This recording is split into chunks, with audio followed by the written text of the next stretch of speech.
देखेंगे फिजियोलॉजी में another most important topic endocrinology में एंटीरियर पिट्यूटरी। इससे पहले आपने मेरे वीडियोस देखे होंगे पोस्टीरियर पिट्यूटरी क्या होती है, हार्मोन्स में एडीएच ऑक्सीटोसिन कैसे फॉर्म होता है, क्या एक्शन होता है, हमने देखा है। तो हम वैसे ही देखेंगे हम लोग पोस्टीरियर पिट्यूटरी। आज का जो वीडियो है इसमें जो आपके एआईपीजीटी कॉम्पिटिटिव एग्जाम पीएससी यूपीएससी के लिए एक जो बेसिक कॉन्सेप्ट आपको चाहिए एंटीरियर पिट्यूटरी के लिए जो क्वेश्चंस आपको आते हैं, यहाँ से बहुत सारे क्वेश्चन लगभग 90% जो क्वेश्चन है यहाँ से आपके कवर हो जाएंगे एंटीरियर पिट्यूटरी के। ठीक है, यदि आप इस वीडियो को पूरा देखते हैं तो ठीक है। इसके अलावा मैं बोलना चाहता हूँ कि यदि आप मेरी वीडियोस देख रहे हैं तो जब भी वीडियो देखते हैं यदि आपको पसंद आता है तो प्लीज़ उसको लाइक करें और साथ में कमेंट भी मुझे दें ताकि मैं अपने आप को और इम्प्रूव कर सकूँ यदि आपको समझ में नहीं आ रहा है। कई बार ऐसा लगता है कि मैं वीडियो बना रहा हूँ बट स्टूडेंट्स को समझ में नहीं आ रहा है क्योंकि कोई रिस्पॉन्स नहीं आता है। वो वीडियो देख लेते हैं बच्चे लोग लेकिन साथ में उसमें कमेंट या फिर लाइक बटन वो क्लिक नहीं करते हैं। तो प्लीज़ वो करें ताकि मुझे लगे कि मैं आपको जो बता रहा हूँ वो आपको समझ में आ रहा है। ठीक है, तो चलिए स्टार्ट करते हैं। आपका एंटीरियर पिट्यूटरी का बेसिक फिजियोलॉजी, एनाटॉमी, कैसे उसमें हार्मोन्स होते हैं, कौन कौन से न्यूक्लियस होते हैं, पूरा कंप्लीट हम लोग देखेंगे। तो जो एंटीरियर पिट्यूटरी है ये एग्जैक्टली हम बात करेंगे एंटीरियर पिट्यूटरी ये है, या हम पिट्यूटरी की बात करें तो हमारे ब्रेन में होती है, मिड ब्रेन में होती है। ठीक है, और नियर डायसेफिलॉन होती है। ठीक है, एंटीरियर जो आपका पिट्यूटरी होती है इसमें आप ये देख पा रहे होंगे आपका हाइपोथैलेमस है, ये वाला पार्ट जो हाइपोथैलेमस है जो उसके जस्ट नीचे होता है मीडियन इमिनेंस, जिसे हम बोलते हैं ये मीडियन इमिनेंस, ये मिलियरी बॉडी है। ठीक है, इसका जो ट्यूब लाइक स्ट्रक्चर दिख रहा है ये इसे हम बोलते हैं पिट्यूटरी स्टॉक बोलते हैं, और जिससे जुड़ी होती है आपकी ये है पोस्टीरियर पिट्यूटरी, और ये पूरी की पूरी जो है आपकी एंटीरियर पिट्यूटरी कहलाती है जिसके बारे में हम लोग बात करने वाले हैं। ये पूरी की पूरी जो एंटीरियर पिट्यूटरी इसके बारे में हम लोग बात करने वाले हैं। ठीक है, तो पहले हम बात करते हैं कि जो एंटीरियर पिट्यूटरी है इसका एक और नाम होता है एडिनोफाइसिस। इसका एक और नाम होता है एडिनोफाइसिस। इसको क्या बोलते हैं हम लोग? एडिनोफाइसिस बोलते हैं। और जो एंटीरियर पिट्यूटरी है इसका जो फॉर्मेशन होता है, डेवलपमेंट होता है ड्यूरिंग इंट्रायूट्राइन लाइफ, वो होता है रॉथकेच पाउच से। और रॉथकेच पाउच से इस बारे में ऑलरेडी मैंने बता चुका एक वीडियो में जब मैंने आपको पिट्यूटरी की फिजियोलॉजी बताई थी। लेकिन हम यहाँ एंटी पिट्यूटरी की बात करते हैं, उसको एक रिवाइज कर लेते हैं कि जो इसका डेवलपमेंट होता है ड्यूरिंग इंट्रायूट्राइन लाइफ और रॉथकेच पाउच से होता है।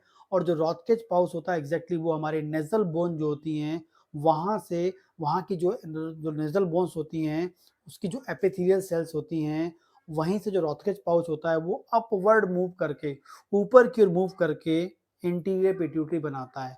तो नेजल बोन की जो एपिथेलियल सेल्स जिसे हम रॉथकेच पाउच बोलते हैं वो अपवर्ड मूवमेंट, अपवर्ड डेवलपमेंट करती हैं और फाइनली फॉर्म करती हैं एंटीरियर पिट्यूटरी फॉर्म करती हैं। तो एंटीरियर पिट्यूटरी का नाम क्या होता है? एडिनोफाइसिस भी हम बोलते हैं। एंटीरियर पिट्यूटरी का जो फॉर्मेशन कैसे होता है? रॉथकेच पाउच से होता है, अपवर्ड मूवमेंट होता है, नेजल जो आपकी बोन्स होती हैं, नेजल जो सेल्स होती हैं वहां से फॉर्म होता है। ठीक है, अगली बात करते हैं। जैसे हमने बात की थी कि पोस्टीरियर पिट्यूटरी जो होती है उसमें जो न्यूक्लियस होते हैं और जो आपकी पोस्टीरियर पिट्यूटरी होती है, हाइपोथैलेमस में न्यूक्लियस होते हैं, पोस्टीरियर पिट्यूटरी से जो हार्मोन्स निकलते हैं उसके लिए न्यूक्लियस आपके हाइपोथैलेमस में होते हैं और जो है वो पोस्टीरियर पिट्यूटरी में सिक्रीट होते हैं। लेकिन थाइलेमस और पोस्टीरियर पिट्यूटरी के बीच में जो लिंक होती है वो नर्व के द्वारा होती है, न्यूरॉन्स के द्वारा होती है। ठीक है, इसलिए हम उसे न्यूरोफाइसिस बोल रहे थे। लेकिन जब हम एंटीरियर पिट्यूटरी की बात करते हैं तो एंटीरियर पिट्यूटरी में जो हार्मोन्स रिलीज होते हैं उस हार्मोन्स को रिलीज करने वाले जो न्यूक्लियस होते हैं वो भी हाइपोथैलेमस में होते हैं। लेकिन उन न्यूक्लियस और एंटीरियर पिट्यूटरी के बीच में कोई नर्व नहीं होती है, नर्व वहां होती नहीं है, वो ब्लड वेसल्स के द्वारा यहाँ पर आते हैं। मतलब ब्लड के द्वारा वो क्या होते हैं? एंटीरियर पिट्यूटरी में आते हैं। पोस्टीरियर पिट्यूटरी में क्या होता है?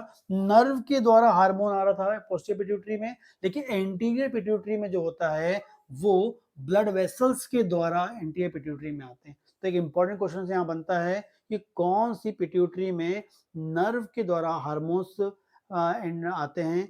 वो होती है पोस्टीरियर पिट्यूटरी में। और कौन सी पिट्यूटरी ग्लैंड जो होती है जिसमें ब्लड वेसल्स के द्वारा हार्मोन्स आते हैं पिट्यूटरी में, वो होती है आपकी एंटीरियर पिट्यूटरी।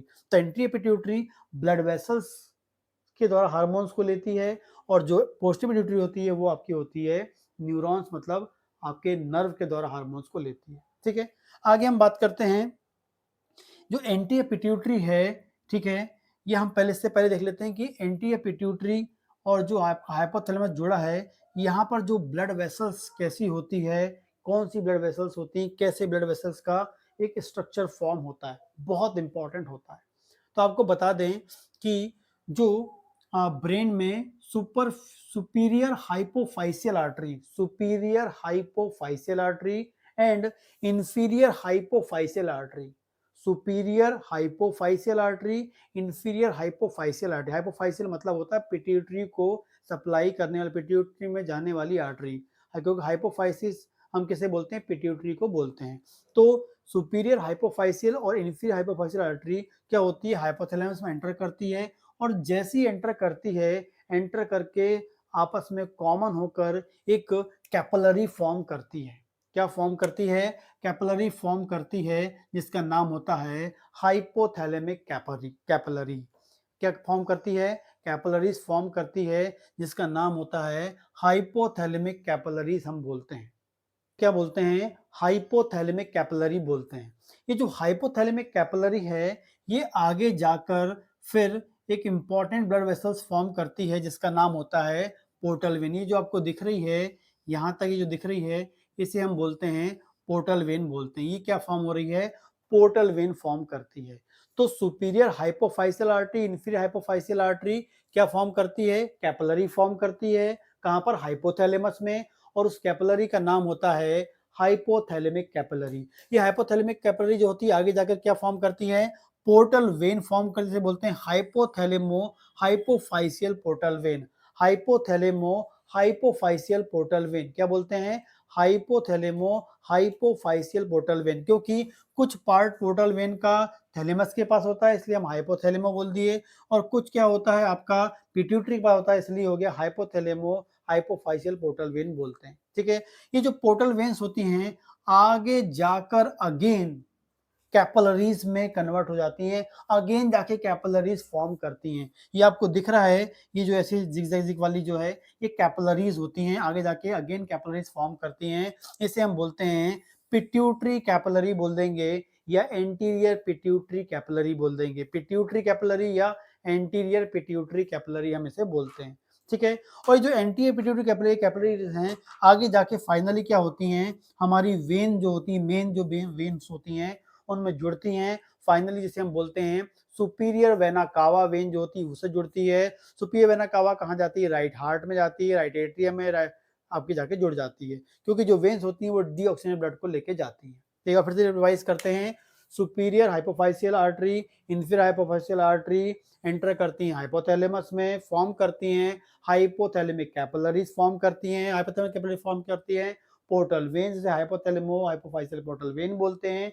कुछ पार्ट पोर्टल वेन का थैलेमस में होता है, कुछ आपका पिट्यूटरी में होता है। फिर आगे जाके कैपिलरीज फॉर्म करती हैं अगेन, जिसे हम बोलते हैं आपकी एंटीरियर पिट्यूटरी कैपिलरी या पिट्यूटरी कैपिलरीज बोलते हैं, या साइनोसॉइड्स भी इसे कई बार बोला गया, कुछ बुक्स में साइनोसॉइड्स भी बोलते हैं। और फाइनली ये पोर्टल जो आपकी कैपिलरीज होती हैं, फाइनली वेन से जुड़ती हैं, और वेन जो होती है सुपीरियर वेना कावा से फिर आपके राइट हार्ट में ऐसे आपका होता है, कनेक्टिविटी होती है। ये दो बार जो कैपिलरीज फॉर्म हो रही हैं, एक हाइपोथैलेमस में और एक पिट्यूटरी में, और इसकी वजह जो पोर्टल वेन होता है, ये इंपॉर्टेंट चीज होता है। देख रहे होंगे आप यहाँ पर कि जो आपका है आर्टेरियल जो ब्लड है, वो कहाँ से आ रहा है, आपका हाइपोथैलेमिक कैपिलरी से, फिर आपका पोर्टल वेन से, और फिर आपकी जो पिट्यूटरी में जो कैपिलरी वहां पर आ रहा है।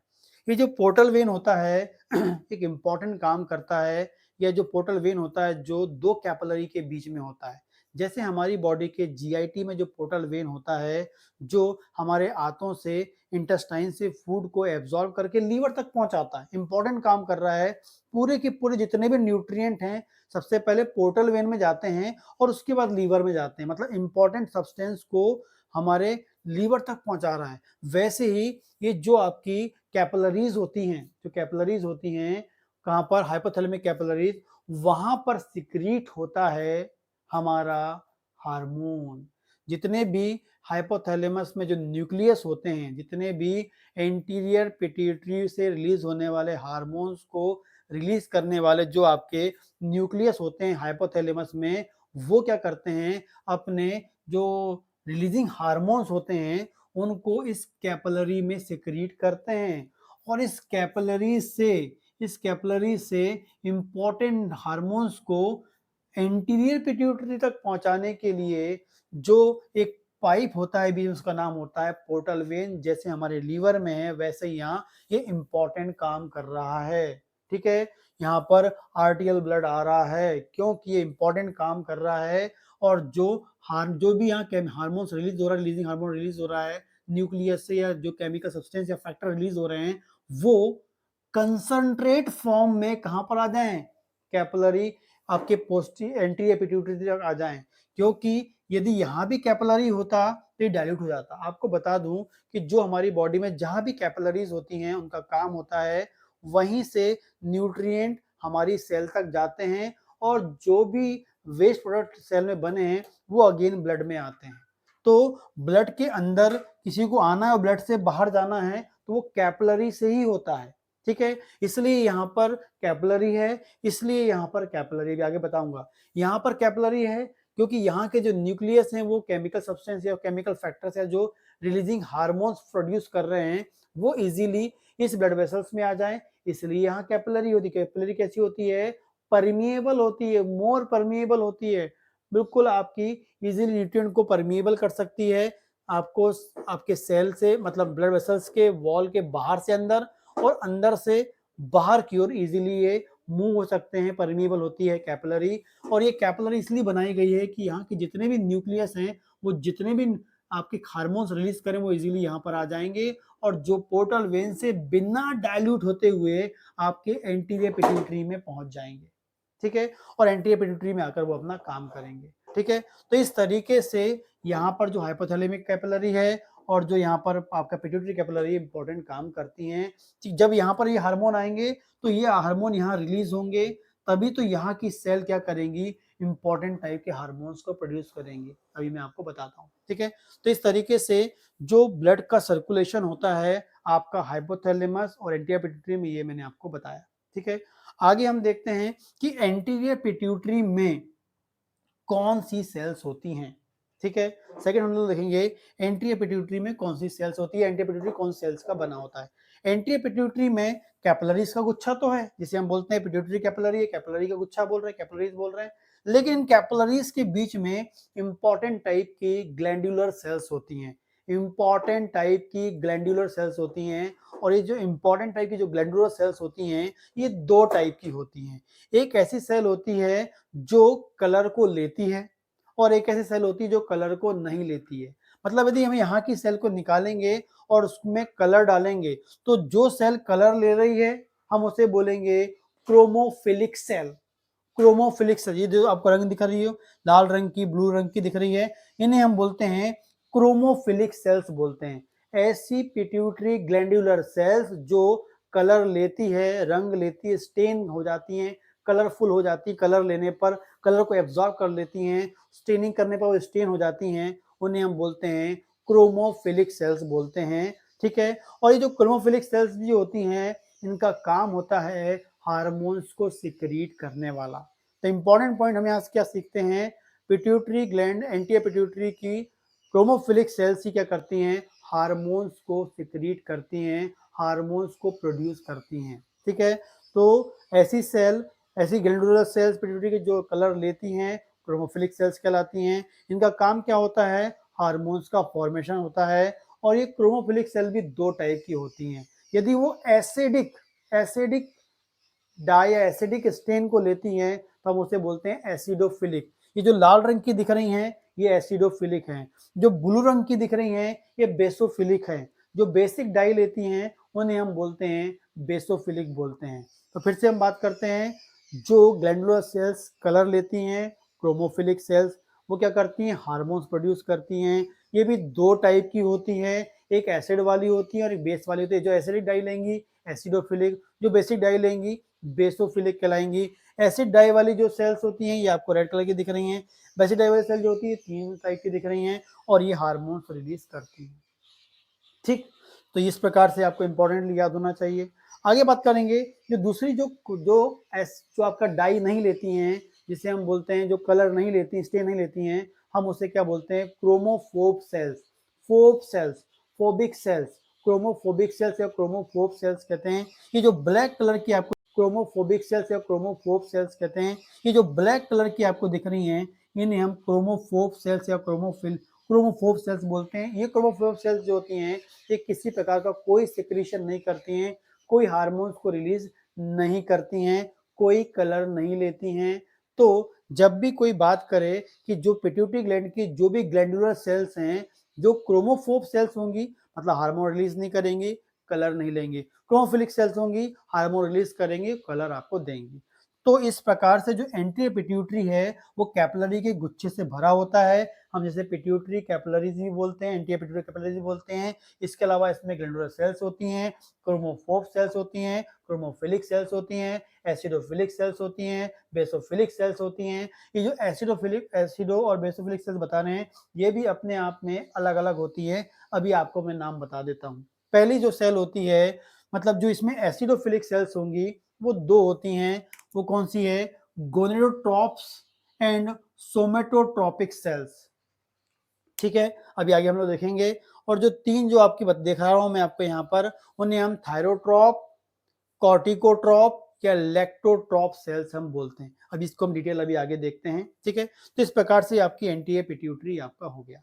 अब हम बात करते हैं जो आपका थैलेमस होता है, उस थैलेमस में भी इंपॉर्टेंट टाइप के न्यूक्लियस होते हैं जो हार्मोन्स रिलीजिंग फैक्टर्स को रिलीज करते हैं। हार्मोन्स को सिक्रीट करने के लिए इन सेल से हार्मोन्स को प्रोड्यूस कराने के लिए फैक्टर रिलीज करते हैं। और यहाँ पर होते हैं 4 न्यूक्लियस। पहला न्यूक्लियस हम लोग देख रहे हैं प्री ऑप्टिक न्यूक्लियस। पहला न्यूक्लियस का नाम क्या है, प्री ऑप्टिक न्यूक्लियस। दूसरा है ventromedial nucleus, ventromedial nucleus. Next है पैरावेंट्रिकुलर न्यूक्लियस, पैरावेंट्रिकुलर न्यूक्लियस। और लास्ट है आर्क्यूएट न्यूक्लियस। एक और नाम इसका हम क्या बोल रहे हैं इसे, आर्क्यूएट न्यूक्लियस। एक बार फिर से देखते हैं, pre optic nucleus, para ventromedial nucleus, ventromedial nucleus, paraventricular nucleus and arcuate nucleus. ये 4 इंपॉर्टेंट टाइप के न्यूक्लियस होते हैं जो हाइपोथैलेमस में प्रेजेंट होते हैं एंटीरियर पिट्यूटरी के लिए। आपको याद रखना है एंटीरियर पिट्यूटरी के लिए 4 न्यूक्लियस हैं, 2 टाइप की सेल एंटीरियर पिट्यूटरी में है। तो अभी हमने देखा कि एंटीरियर पिट्यूटरी कहाँ होती है, क्या बोलते हैं, कैसे प्रोड्यूस, कौन से इसकी ओरिजिन कैसे होती है एंड इसकी ब्लड की सप्लाई कैसी है, एंटीरियर पिट्यूटरी में कौन सी सेल्स होती हैं और आपके हाइपोथैलेमस में कौन से न्यूक्लियस प्रेजेंट होते हैं वो हमने देखा। ठीक, अब आगे हम लोग देखते हैं कि कैसे हार्मोन्स प्रोड्यूस होता है, कैसे न्यूक्लियस कौन से हार्मोन्स को रिलीज करने वाले फैक्टर रिलीज करते हैं। पहले हम बात करते हैं pre optic nucleus, pre optic nucleus of hypothalamus. Hypothalamus का जो प्री ऑप्टिक न्यूक्लियस है वो क्या करता है, एक इंपॉर्टेंट टाइप का हार्मोन रिलीज करता है, मतलब इंपॉर्टेंट टाइप का फैक्टर रिलीज करता है। इसका नाम होता है गोनेडोट्रोपिन रिलीजिंग हार्मोन या गोनेडोट्रोपिन रिलीजिंग फैक्टर।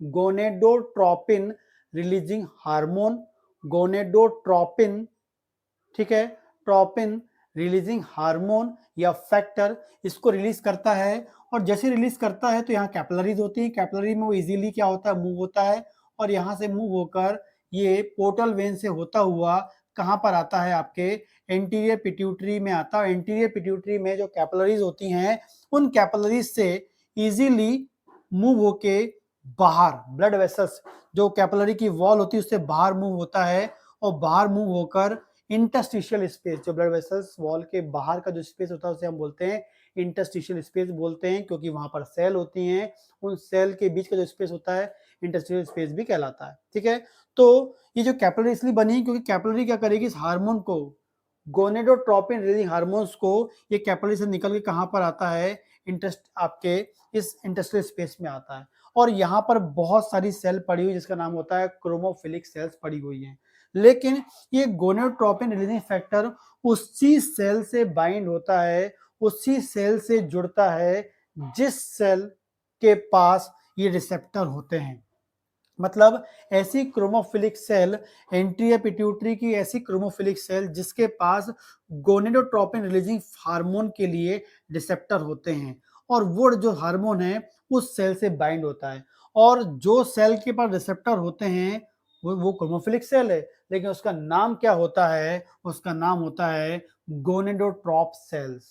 ठीक है, तो हमने क्या बात की थी कि जो पिट्यूटरी सेल है, पिट्यूटरी ग्लैंड है, ग्लैंडुलर सेल्स हैं, क्रोमोफिलिक सेल्स हैं, और जो क्रोमोफिलिक सेल्स होती हैं वो हार्मोन्स को रिलीज करती हैं। ठीक है, तो जो प्री ऑप्टिक न्यूक्लियस होता है वो गोनेडोट्रोपिन रिलीजिंग हार्मोन को रिलीज करता है, कैपिलरी में आता है, हाइपोथैलेमिक कैपिलरी में आता है, पोर्टल वेन में आता है, और फिर पिट्यूटरी कैपिलरी में आता है, और फिर क्या इंटेस्टिनल स्पेस में रिलीज हो आता है। जैसे रिलीज होकर यहाँ पर आता है तो वो उसी सेल से बाइंड होता है जिसके पास रिसेप्टर होंगे, तो वो क्या होता है? सेल से बाइंड होता है, और जिस सेल से बाइंड होता है वो क्रोमोफिलिक सेल है। और एक और चीज बता दूं, वो क्या होती है? एसिडोफिलिक सेल होती है, और एग्जैक्टली उसका नाम क्या होता है? गोनेडोट्रॉप सेल्स कहते हैं। उसका नाम क्या होता है? गोनेडोट्रॉप सेल्स बोलते हैं। तो जो गोनेडोट्रोपिन रिलीजिंग हार्मोन है वो किससे जुड़ रहा है? गोनेडोट्रॉप सेल से जुड़ रहा है। गोनेडोट्रॉप सेल्स कौन सी सेल है? आपकी क्रोमोफिलिक सेल है। कौन सी है? एक और नाम बोल देंगे उसका, एसिडोफिलिक सेल है, क्योंकि वो एसिड डाई को लेती है। लाल रंग का इसलिए मैंने बना के रखा है। ठीक है, तो गोनेडोट्रोपिन रिलीजिंग हार्मोन किससे बाइंड होगा? गोनेडोट्रॉप सेल से बाइंड होगा। जैसे वो बाइंड होता है वो इंपॉर्टेंट हार्मोन्स को सिक्रीट करवाता है, इसका नाम होता है गोनेडोट्रोपिन हार्मोन्स। क्या बोलते हैं? Gonadotropin hormones. आपका प्रीऑप्टिक न्यूक्लियस क्या निकल रहा है? गोनेडोट्रोपिन रिलीजिंग हार्मोन निकाल रहा है। और जो गोनेडोट्रोपिन हार्मोन कहां से निकल रहा है? गोनेडोट्रॉप सेल से निकल रहा है। गोनेडोट्रॉप सेल्स कहां पर है आपका?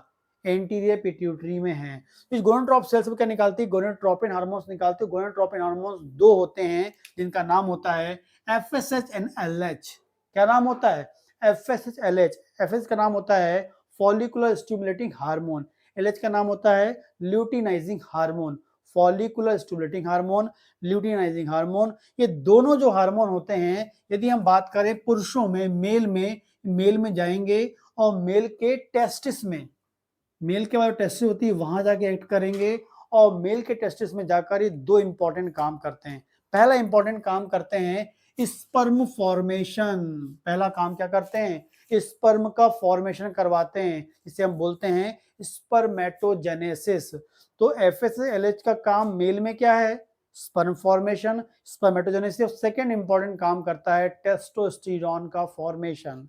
तो जो आपका एफएसएलएच जो है मेल के टेस्टिस में काम करेंगे, स्पर्म को बनाएंगे और टेस्टोस्टेरोन को फॉर्म करवाएंगे। दो इंपॉर्टेंट काम करते हैं। लेकिन जब ये फीमेल की हम बात करेंगे तो फीमेल में ये उनके ओवरी में जाके काम करते हैं, और ओवरी में जाकर ओवम बनवाते हैं। ओवम को ओवरी से निकालकर फेलोपियन ट्यूब में लाते हैं, क्योंकि आपको पता है एक फेलोपियन ट्यूब जो होता है वहां पर ओवम और स्पर्म मिलते हैं। यदि ओवम को स्पर्म से मिलना है तो उसको ओवरी से निकाल कहाँ जाना पड़ेगा? आपके फेलोपियन ट्यूब में जाना पड़ेगा। तो ओवरी से फेलोपियन ट्यूब में लाने के लिए जो प्रोसेस होती है ओवल्यूशन हम उसे बोलते हैं। तो पहला ओवम बनवा रही है, फिर क्या करा रही है? ओवल्यूशन करवा रही है, फिर साथ में दो हार्मोन्स का फॉर्मेशन कराती है, ईस्ट्रोजन एंड प्रोजेस्टेरॉन।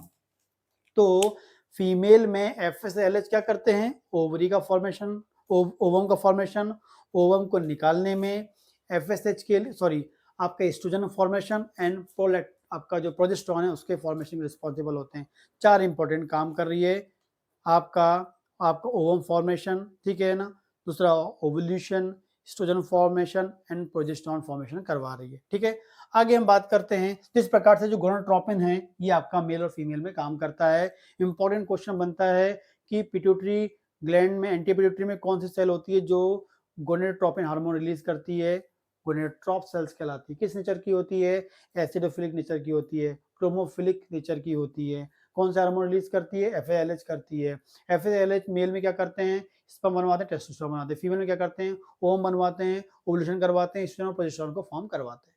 दूसरा हम बात करेंगे, दूसरा इंपॉर्टेंट न्यूक्लियस होता है आपके हाइपोथैलेमस में जिसका नाम होता है वेंट्रोमीडियल न्यूक्लियस।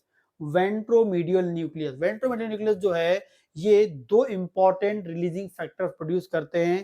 पहला देखते हैं हम लोग, ग्रोथ। पहला है ग्रोथ रिलीजिंग हार्मोन्स। पहला कौन सा है? Growth releasing hormone. पहला कौन सा है? ग्रोथ रिलीजिंग हार्मोन प्रोड्यूस करता है। और जो ग्रोथ रिलीजिंग हार्मोन कहाँ पर आता है? हाइपोथैलेमिक कैपिलरी में आता है, पोर्टल वेन में आता है, पिट्यूटरी कैपिलरी में पहुंचता है। और ये जो ग्रोथ रिलीजिंग हार्मोन है वो फिर क्या होता है? पिट्यूटरी कैपिलरी से कहाँ पहुंचता है? इंटरस्टिशियल स्पेस में पहुंचता है। इंटरस्टिशियल स्पेस में इसलिए पहुंच पाएगा क्योंकि जो कैपिलरी होती है परमीबल होती है, जो मैंने आपको पहले बता चुका हूँ। और जो ग्रोथ रिलीजिंग हार्मोन है वो क्या करेगा? एक स्पेसिफिक टाइप की क्रोमोफिलिक सेल से बाइंड होगा। ऐसी क्रोमोफिलिक सेल से बाइंड होगा जिसके पास रिसेप्टर होगा, किसके लिए? Growth hormone, growth releasing hormone receptor होगा। और जो ग्रोथ रिलीजिंग हार्मोन जो है वो क्रोमोफिलिक सेल से बाइंड होता है और उस क्रोमोफिलिक सेल का नाम होता है सोमेटोट्रोपिक सेल। क्या नाम होता है? सोमेटोट्रोपिक सेल। क्या नाम होता है? सोमेटोट्रोपिक सेल। और ये क्रोमोफिलिक सेल है और इस एग्जैक्टली ये एसिडोफिलिक सेल भी है क्योंकि एसिड डाई को लेती है, कलर लेती है, एसिड कलर को ले लेती है। तो सोमेटोट्रोपिक सेल से बाइंड होता है और जैसे बाइंड होगा इसको स्टिमुलेट करेगा और रिलीज करवाएगा ग्रोथ हार्मोन। क्या प्रोड्यूस करवाएगा? ग्रोथ हार्मोन को प्रोड्यूस करवाएगा। जो ग्रोथ हार्मोन है ये डायरेक्टली ब्लड में जाएगा और ब्लड में जाकर हमारी बॉडी की सेल में काम करेगा, सेल के मेटाबॉलिक प्रोसेस को मेंटेन करेगा।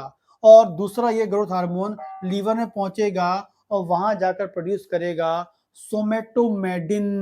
इंपॉर्टेंट हार्मोन है सोमेटोमेडिन। सोमेटोमेडिन कहाँ फॉर्म होता है? लीवर में फॉर्म होता है। लीवर में कैसे फॉर्म होता है? जब लीवर की सेल ग्रोथ हार्मोन को लेती हैं। जो लीवर के पास हेपेटोसाइट सेल्स होती हैं, लीवर सेल्स होती हैं, वो ग्रोथ हार्मोन को लेती हैं और क्या फॉर्म करती हैं? सोमेटोमेडिन फॉर्म करती हैं और ये भी क्या करती है? सेल में जाके काम करती है। तो ग्रोथ हार्मोन जो है वो एग्जैक्टली सेल पे काम करता है, हमारी बॉडी की हर सेल पे काम करता है, डायरेक्टली काम करता है। जब लीवर ग्रोथ हार्मोन को लेता है तो ग्रोथ हार्मोन को कन्वर्ट करता है, सोमेटोमेडिन में कन्वर्ट करता है एंड वो सेल पे काम करेगा। इस प्रकार से जो आपका है वेंट्रोमीडियल सेल ने ग्रोथ रिलीजिंग हार्मोन प्रोड्यूस किया, हाइपोथैलेमिक कैपिलरी में आया, पोर्टल वेन में आया, पिट्यूटरी कैपिलरी में आया, सोमेटोट्रोपिक सेल से मिला, ग्रोथ सेल से मिला, ग्रोथ हार्मोन प्रोड्यूस किया, सेल और लीवर पे काम करके सेल पे काम करेगा, डायरेक्टली काम करेगा। लेकिन लीवर में जो ग्रोथ हार्मोन जाएगा वो क्या में कन्वर्ट हो जाएगा? सोमेटोमेडिन में कन्वर्ट होगा, फिर वो भी जाके सेल में काम करता है। ठीक है, इस तरह से आपके ग्रोथ हार्मोन प्रोड्यूस होता है। इंपॉर्टेंट कॉमन क्वेश्चन यहाँ से बनते हैं, आपको याद होना चाहिए। अगली बात करते हैं, जो वेंट्रोमीडियल न्यूक्लियस से एक और हार्मोन प्रोड्यूस करता है, इसका नाम होता है सोमेटोस्टैटिन। सोमेटोस्टैटिन आप कंफ्यूज सकते हैं, सोमेटोमेडिन एंड सोमेटोस्टैटिन। मेडिन मतलब बनाने वाला, लीवर से निकल रहा है वो, मेडिन लीवर से निकल रहा है। और सोमेटोस्टैटिन जो है ये वेंट्रोमीडियल न्यूक्लियस से निकलता है और ये क्या करता है एग्जैक्टली? ये क्या करता है? ग्रोथ हार्मोन्स के फॉर्मेशन को ब्रेक करता है। मतलब वेंट्रोमीडियल न्यूक्लियस जो है दो हार्मोन निकालता है। एक निकालता है ग्रोथ रिलीजिंग हार्मोन, मतलब जो ग्रोथ हार्मोन को बनाने के लिए होता है, और जो दूसरा होता है ग्रोथ हार्मोन को रोकने के लिए, ग्रोथ हार्मोन ना बने, ना प्रोड्यूस हो, ना सिक्रीट हो, उसके लिए होता है। इसका नाम होता है सोमेटोस्टैटिन। तो सोमेटोस्टैटिन कहाँ फॉर्म होता है? वेंट्रोमीडियल न्यूक्लियस में फॉर्म होता है, जिसका काम होता है आपके सोमेटोट्रोपिक सेल से ग्रोथ हार्मोन को निकलने से रोकना। सोमेटोट्रोपिक सेल से ग्रोथ हार्मोन को निकलने से रोकने के लिए हमारे पिट्यूटरी में वेंट्रोमीडियल न्यूक्लियस में कौन सा हार्मोन होता है? सोमेटोस्टैटिन हार्मोन होता है। ठीक है, तो सोमेटोस्टैटिन का काम क्या हो रहा है? ग्रोथ हार्मोन को निकलने से रोकना।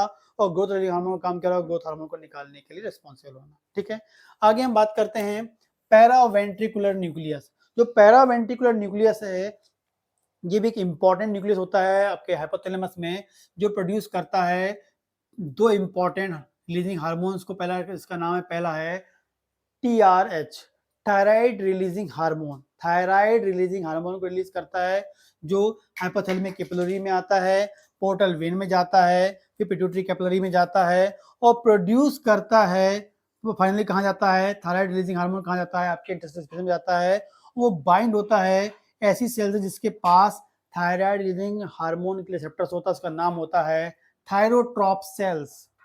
तो एंटी पिट्यूटरी में जो सेल होती हैं जिससे थायराइड रिलीजिंग हार्मोन बाइंड होता है, उसका नाम होता है थायरोट्रॉप सेल्स होता है। और ये थायरोट्रॉप सेल्स होती हैं, ये रिलीज करती, ये सेल्स जो होती हैं रिलीज करती हैं TSH। क्या रिलीज करती हैं? TSH, thyroid stimulating hormone. ये कहाँ से रिलीज हो रहा है? Thyroid stimulating hormone thyrotrope cells है। थायरोट्रॉप सेल्स कहाँ होती हैं? एंटीरियर पिट्यूटरी में होती हैं। उसको कौन स्टिमुलेट करता है? थायराइड रिलीजिंग हार्मोन स्टिमुलेट करता है। और फाइनली ये पीसेज कहाँ पहुंचता है? थायराइड ग्लैंड में पहुंचता है और थायराइड ग्लैंड से क्या करता है? T3 एंड T4 फॉर्म कराता है। ठीक, तो टीएसएच ब्लड के द्वारा कहाँ पहुंचेगा? थायराइड ग्लैंड के पास पहुंचेगा। थायराइड ग्लैंड से क्या प्रोड्यूस करवाएगा? T3 T4 को प्रोड्यूस करवाएगा। इस प्रकार से आपको पता होना चाहिए कि थायराइड रिलीजिंग हार्मोन कहाँ से प्रोड्यूस हो रहा है? न्यूक्लियस है, कौन सा? Paraventricular nucleus. इसी बात बात करते हैं एक और वहां से आपका हार्मोन रिलीज, जिसका नाम होता है आपका कॉर्टिको रिलीजिंग हार्मोन।